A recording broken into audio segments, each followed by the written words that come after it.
Hi there, and welcome to another podcast with Hanaz Writers Limited. My name's Charlotte, and I'm a Year 2 teacher. I've had experience working in a nursery for children aged 0 to 4 years old.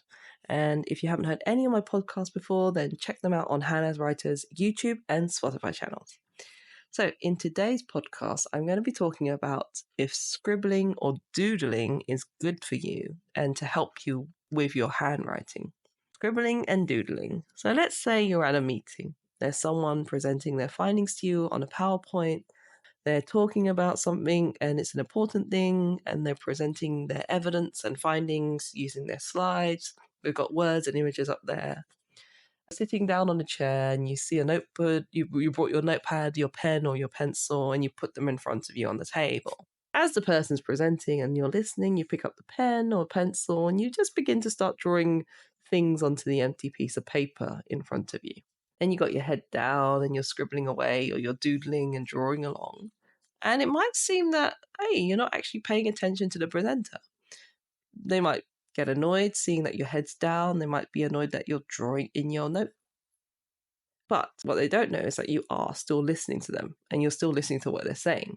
All you're doing is just picking up a pen or a pencil and you're just drawing pictures and images into your book or your notepad. And this does happen to some people. You've seen them, you may have seen them before. You see other people sitting there with their notepad and pen, they've got their pen in their hand and they're just like scribbling away or doodling and drawing shapes and dots and lines and squiggles and circles. And that's fine. I don't think there's an issue with it because it's what people need to do. They're still listening, but they're just doing something active as well. It happens with some people. They just need to do something that's a bit more active while they're passively listening to someone that's talking. They don't have to look at their slides and evidence. They can hear what they're saying. And sometimes when it's not, well, I guess it is being rude to the presenter because the presenter spent all that time preparing and now they're presenting and the person has just got their head down and not even looking. But some people, we have to remember, some people process information in different ways. And this is one way. They need to be active while they're listening. They need to be there. They're sitting there physically and they're listening. They've got their ears open, but they can also be doing something active. And that's their active thing that they can do: drawing, colouring in, or just doodling. If you think about it, this person has been asked to sit down and listen for an hour. So how can they be active when they need to be active while sitting and listening? And that's through doodling and drawing and scribbling notes and information maybe onto a piece of paper. They could also be writing bits of information down. They could be writing things. They could write one word and then decorate that word. Maybe it's the most important thing that they need to know. You don't know. So these people, they do still listen to the presenter, but they need to keep their mind a bit busy as well. So they're doing two things at the same time. So doodling and drawing is basically the same thing that kids do with their fidget toys, pens and pencils. Kids are told to sit still and be quiet throughout the day. And in class, they're trying to learn different topics and do different things. And it's something that we're all guilty of, especially us teachers. We want them to sit down, be quiet, and listen. But it's hard for kids to sit down and be quiet and listen. They want to be running around, or they want to be getting up, or they want to be moving. It's a tricky thing. It's hard to get the balance right some days. And sometimes you just want them to stop making such a fuss and stop being so noisy and just be quiet. But it's hard, I get it. I've worked with a year 2 group for a while and year 1 as well. They're 5 and 6 and 7 years old. So, of course, they're finding it hard to sit down for hours on end. They want to get up, they want to run around. It's tricky. It's a tricky thing. It's not just children. Some adults as well also need this kind of activity. It's a way to help them to stay focused, especially in class or in a presentation or in a meeting. So they're great at just sitting there, drawing on their blank sheet of paper and still listening to the other person that's presenting to them. Of course, it's perfectly reasonable as well to just suspect that the person's doodling and drawing and is actually just bored and they're just doing something else to pass the time because They just can't get into what you're saying. They're not really taking it in. They're distracted. So they go into their safe space, I guess. I'll call it a safe space, but it's their drawing space. And then they get their pencil, pens, sit at the table, and they're just drawing away. And they forget to listen to the presentation because they're just so involved in what they've drawn. And I just take a moment and think about yourself.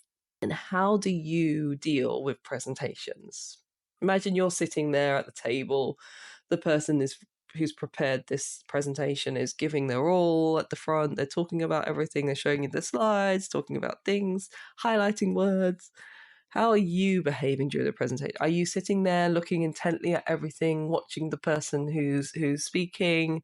Think about you're sitting there for maybe an hour or maybe even just 20 minutes. Of course, you're going to get tired after a while just sitting and listening.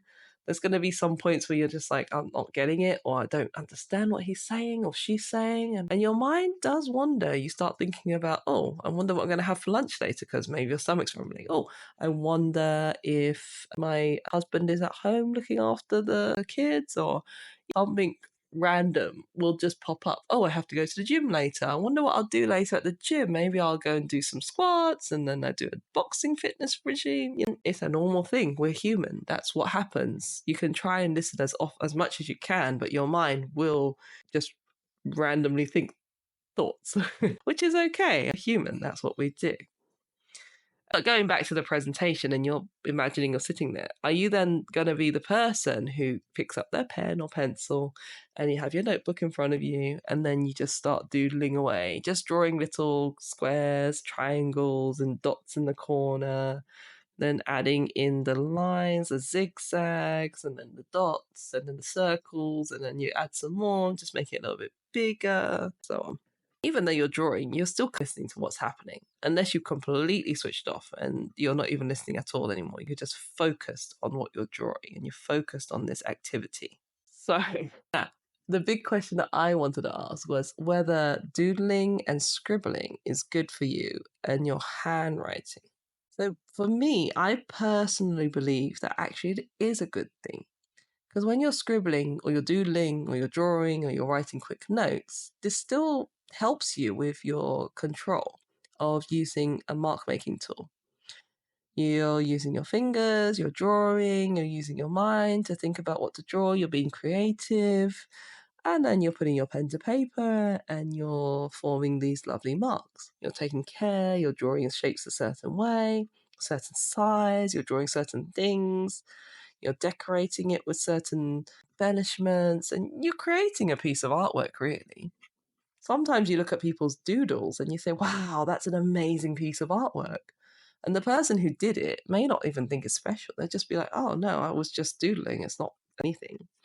And they're not minded like you. They'll see something that looks, you see something, you say, oh, that's pretty. That's very nice. And they'll look at it and be like, no, it's not that great. It's just a little doodle. It's not that interesting. But you think it is, so it must be worth something. There's actually a person on the internet, he calls himself Mr Doodle. He basically uses a single black marker, or he uses black markers, and he draws and creates images onto any kind of surface with them. You might have seen his artwork, I think in Wembley. They have basically this formation on the ground. It's just like a white, I think it was a white concrete block, and it looks like a triangle. And I think Mr. Doodle came along and he did his magic on it, and he was doodling on it. And yeah, it looks really interesting now. So when you go to look at it, there's all these different things to see on it. It's not a blank canvas anymore. It's got his drawings and his doodles. And his art has now actually become so popular. He's got his own YouTube channel, he's got his own Instagram channel, and he can create anything onto any surface. And his artwork's become popular. It's now considered an art style. Doodling is an art style. No longer is it just like, oh, he's just making marks and he's just doodling over there. It's just interesting. But actually now, doodling is an art. It's an art form. So it's quite interesting to see how quickly we've picked up on this and people realize, actually, this is very nice. And he has videos where he shows people how to doodle. It's very interesting. It's just crazy, really. But when you look at his work, it is pleasing to the eye. He creates very simple drawings and he makes things look really interesting and creates beautiful pieces of work. And then when you see his handwriting as well, you can tell that he's got his own particular style of writing. He's been doodling so much that he's created his own signature and his own style of writing. Yes, it's a bubble writing style, but it's a particular one. He's also got that kind of Comic Sans single writing as well. So he's got his own signature writing style. I do believe that doodling is something that can help you. It helps you become a better writer, helps you become better with your handwriting, especially for the future. And I think that in this day and age where kids are on their tablets and phones and on the internet all the time, they kind of lose that handwriting skills. Not all of them, some of them. And it's a very important skill to have because we all need to write. Everyone needs to communicate. And the basic way of writing is to use a pen, pencil, write it on something, on a piece of paper, or you write it on the wall, or you write it on any kind of flat surface or a surface. You can use chalk as well on the ground. So you need to know, you need to have that knowledge, you need to have that practice, and then you can have your own beautiful style of handwriting. So I do believe that doodling is something to help you get there. So thank you for listening to the podcast. Let me know what you think. Is doodling good for you?